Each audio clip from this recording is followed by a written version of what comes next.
Anda kembali di iNews Today, pemirsa. Akibat curah hujan yang cukup tinggi di kawasan lereng Gunung Merapi, Sungai Senowo di Magelang, Jawa Tengah diterjang banjir lahar dingin. Ya, sejumlah fasilitas umum rusak, 1 orang meninggal dunia. Yang buka bersama di Raja Kosek belum ada pergerakan. Bisa aliran Sungai Senowo Magelang meluap usai diterjang banjir lahar dingin Gunung Merapi. Beberapa warung rusak dan jembatan antara desa terputus akibat terendam lahar dingin. Dalam peristiwa ini 1 orang meninggal dunia dan 6 luka-luka. Banjir lahar hujan terjadi akibat curah hujan yang cukup tinggi di lereng Gunung Merapi. Pemerintah menghimbau agar warga tetap waspada dan segera mengungsi jika banjir lahar susulan terjadi. Ayo bubar! Ya, sementara itu petugas gabungan kembali menemukan 2 korban tewas akibat terjangan banjir lahar hujan Gunung Merapi di Magelang, Jawa Tengah. Korban ditemukan di antara bebatuan dan tertimbun material pasir yang terbawa banjir lahar hujan. Korban langsung dibawa ke Rumah Sakit Muntilan untuk diidentifikasi. Menurut Koordinator Unit Basarnas Borobudur, Arif Yulianto, dari 5 korban yang dilaporkan hilang, 3 orang telah ditemukan, sementara 2 korban masih dalam pencarian.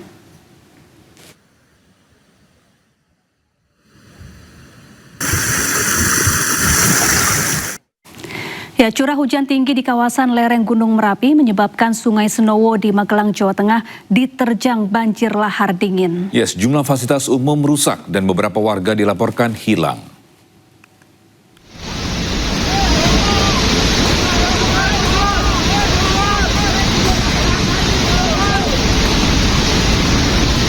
Banjir lahar dingin Gunung Merapi menerjang aliran Sungai Senowo, Magelang, Jawa Tengah. Banjir lahar dingin terjadi akibat curah hujan tinggi di lereng Gunung Merapi.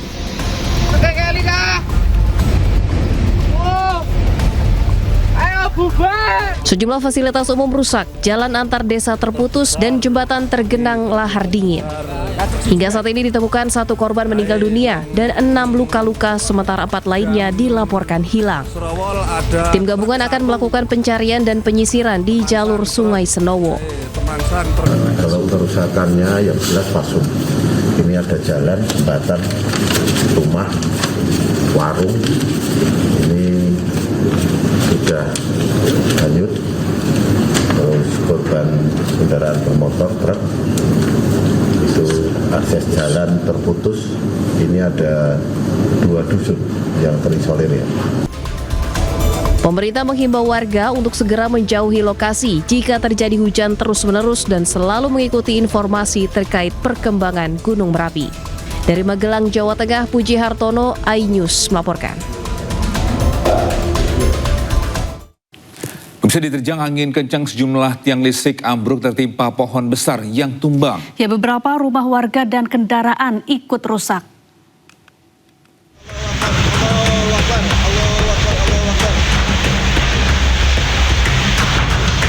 Angin kencang disertai hujan deras melanda Kabupaten Banyumas, Jawa Tengah. Kencangnya angin membuat warga panik dan mengamankan sejumlah barang. Sejumlah tiang listrik ambruk melintang di tengah jalan akibat tertimpa pohon tumbang. Sejumlah kendaraan juga rusak tertimpa pohon. Beberapa lapak warung dan atap rumah warga rusak terbawa kencangnya angin. Satu zaman lah. Gede ya? Gede, anginnya benar-benar gede. Sama yang kemarin lebih gede ini. Tadi kan warung-warung lapar-lapar itu udah kenal sama tanaman itu.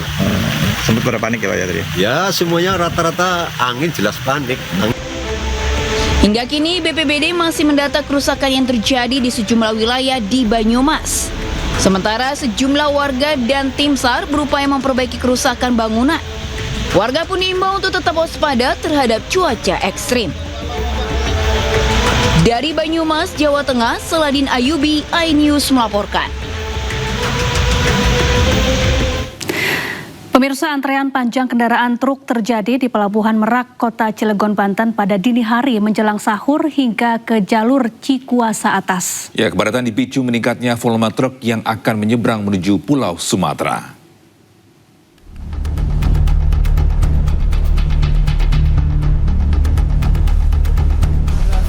Seperti inilah kondisi dermaga reguler di Pelabuhan Merak, Cilegon, Banten masih terus dipadati kendaraan truk yang akan menyeberang ke Pulau Sumatera. Antrean ini bahkan mengular ke area pelabuhan hingga jalur Cikuasa atas. Antrean panjang ini dipicu meningkatnya volume kendaraan truk yang akan menyeberang ke Pulau Sumatera pada minggu kedua bulan Ramadan. Antrean truk yang mendominasi di Pelabuhan Merak ini sudah terjadi sejak hari Sabtu. Hingga kini kawasan pelabuhan masih terus dipadati kendaraan. Bang, udah berapa lama Bang ngantri tadi? Ya dari subuh. Dari subuh?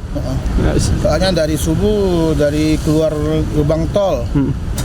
Dari jam berapa ya? Jam 4 subuh lah. Iya. Terus ngantri dari sana sampai sini. Sampai sekarang belum nyebrang? Belum, kapalnya belum ada. Bawa barang apa Bang? Ekspedisi. Ekspedisi. Menjelang pemberlakuan pembatasan arus mudik Lebaran 2026 yang dimulai pada 13 Maret, Pelabuhan Merak hanya akan melayani pemudik tanpa kendaraan, mobil pribadi, serta angkutan bus. Kebijakan ini merujuk pada Surat Kesepakatan Bersama atau SKB yang telah disetujui oleh 3 Menteri dan Korlantas Polri pada penyelenggaraan mudik Lebaran 2026. Dari Cilegon, Banten, Iskandar Nasution, iNews melaporkan. Kita beralih ke informasi lain, bisa ratusan warga dari Aliansi Masyarakat Pati Bersatu atau AMPB ini mulai memenuhi area depan Pengadilan Negeri Kelas 1 Apati. Ya, kedatangan mereka untuk memberikan dukungan dan mengawal sidang putusan aktivis Pati, Supriyono dan Teguh Istianto. Ratusan pendukung aktivis Pati, Supriyono dan Teguh Istianto berdatangan dengan menggunakan truk. Kedatangan mereka untuk memberikan dukungan kepada aktivis agar bebas dari segala tuntutan hukum karena bersuara. Berbagai spanduk hingga sound horeg didatangkan pendukung di depan Pengadilan Negeri Pati. Salah satu putri Presiden keempat RI, Abdurrahman Wahid, Inayah Wahid, juga datang ke PN Pati untuk memberi dukungan moral. Ketua BEM UGM Tio Ardianto dan mantan Wakapolri Komjen Pol Purnawirawan Ugroseno juga datang ke lokasi untuk memberikan dukungan.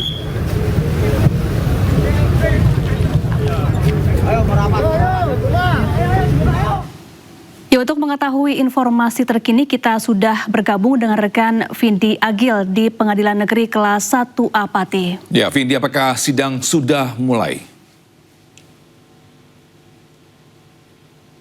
Terima kasih Togi dan Siva yang ada di studio dan pemirsa yang ada di rumah. Saat ini saya mengabarkan tepat di depan Pengadilan Negeri Kelas 1 Apati, yang mana saat ini situasinya sangat ramai sekali. Ribuan warga mungkin bertumpah ruah di sini dan sidang sudah dimulai sejak pukul 9.15 waktu Indonesia bagian Barat tadi. Dan kita bisa lihat di belakang sini, di belakang saya itu banyak sekali massa yang berorasi memberikan dukungan kepada Mas Botak dan Mas Teguh selaku aktivis Pati. Dan pihak APH kepolisian terutama Satlantas Polresta Pati melakukan berbagai upaya rekayasa lalu lintas sehingga jalan di sini itu ini jalur itu sebelah itu macet total. Jadi mereka mengupayakan untuk melakukan rekayasa arus lalu lintas sehingga kemacetan ini tidak semakin parah. Begitu Siva dan Toki yang ada di studio yang dapat kami laporkan. Ya, Vini, untuk massa yang datang ini apakah mereka dari mahasiswa atau mungkin warga setempat? Oke, baik, massa yang datang itu adalah massa simpatisan dari AMPB, Aliansi Masyarakat Pati Bersatu. Selain itu ada dari mahasiswa banyak sekali tadi yang dimotori oleh selaku BEM UGM ya, ketua BEM UGM. Dia datang membawa mahasiswa, membawa massa yang banyak sekali dan bisa diketahui saat ini Mas Tio sedang berorasi tepat di belakang saya. Mereka membawa banyak sekali mahasiswa yang untuk mendukung persidangan pada kali ini. Begitu, Tommy. Baik, lalu bagaimana dengan pengamanan yang dilakukan di sekitar Pengadilan Negeri Pati saat ini? Oke, baik. Pengamanan sudah dilakukan secara maksimal. Pihak kepolisian juga sudah mengerahkan ribuan personil kepolisian, termasuk Satlantas Polresta Pati ini untuk menghindari upaya-upaya ataupun hal-hal yang tidak diinginkan. Kemudian kawat berduri juga sudah dipasang tepat di depan pihak Pengadilan Negeri Pati supaya warga juga bisa lebih kondusif seperti itu. Dan dapat kami informasikan di sana. Di sini itu kemacetannya sangat panjang sekali, banyak sekali. Kita perkirakan ada sekitar lebih dari 2 atau 3.000 massa yang hadir di dalam sidang putusan pada kali ini. Begitu. Baik, terima kasih Vinda atas informasinya melaporkan langsung dari PN Pati dan selamat bertugas kembali Vindi.